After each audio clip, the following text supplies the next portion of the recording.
Diddy's son will be the reason that his empire falls. Let's get into it. It's your boy Empty Mag. Let's lock in. Only been a few hours, but it feel like days. Only been days, but it feel like months. Been gone for a year, only know like once.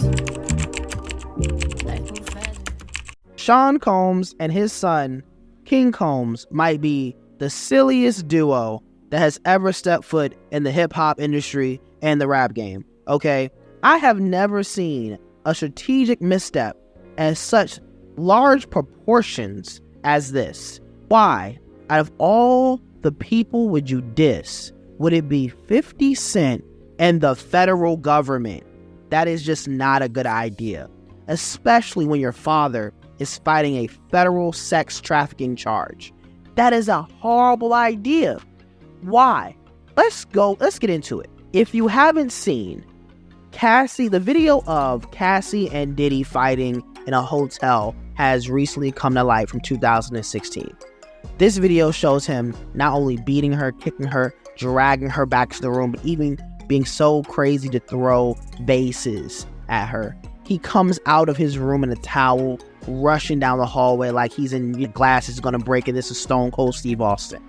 And it might be one of the wildest videos you would ever seen ever. This video is from 2016. There is no reason right now, amongst one of the largest beefs in the world, Drake and Kendrick Lamar going at each other, that this video would just suddenly emerge. This video came to light because of a misstep, a strategic blunder from his son, King Combs. King Combs had the brilliant idea, the gumption and gall to go, I'm gonna diss not only one of my biggest ops, 50 Cent, but additionally I want to diss the federal government who invaded our homes and taunt them by saying things like, oh, you might have saw these houses, you might have got broken and saw this stuff, but the real stuff was in the other house. That is insane. There should never be a decision. Okay, if I'm in the Combs family, all of the decisions that were being made under the advice of counsel. Lawyers looked at the things I'm doing and saying, okay, that we approve that, this, hey, don't say this, don't post this. Especially at such a sensitive time for your father. And you thought to yourself, you a good idea? Hey, let's get it hot in these streets. Let's put a red flag, a target on our back, and let's start taking shots at not only the people investigating us, but the people hoping that we lose and fail. I think without a question of a doubt, if we could trace back to where this tape came from, it will come from two people. It would either come from a source from 50 Cent or the federal government. Those are the only two people I know who would have access to this tape from 2016 and then delete it and kept it safe. There's nobody else. You see, the thing that people forget is 50 Cent had access to a lot of information back in the day. 50 Cent was running a competitor to WorldStar, ThisIs50.com, in which he got not only his music on there, but other rap content as well. He has a lot of hip-hop and rap content at his disposal, probably sitting around somewhere.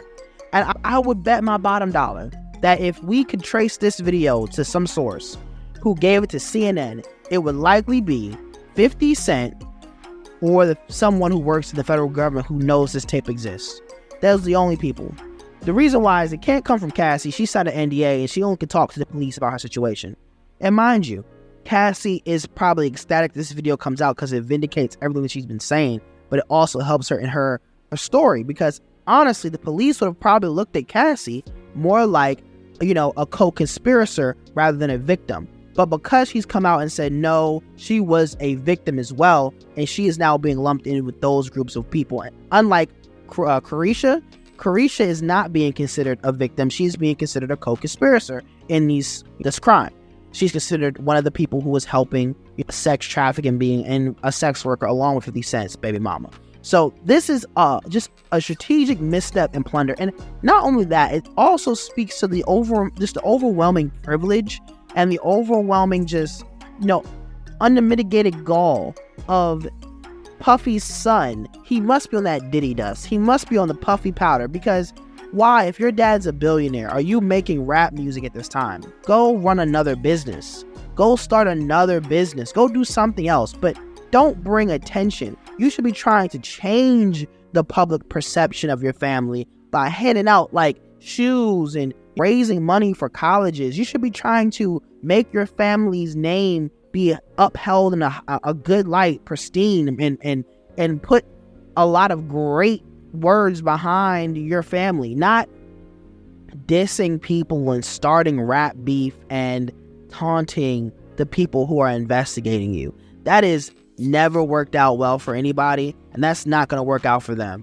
All right, but what do y'all think? What drugs do you think, okay, Puffy's son is on? All right, is it that Puffy powder? Is it that Diddy dust? Let me know down in the comment section how you feel about the situation. It's your boy M.A.G.S, and I'm out.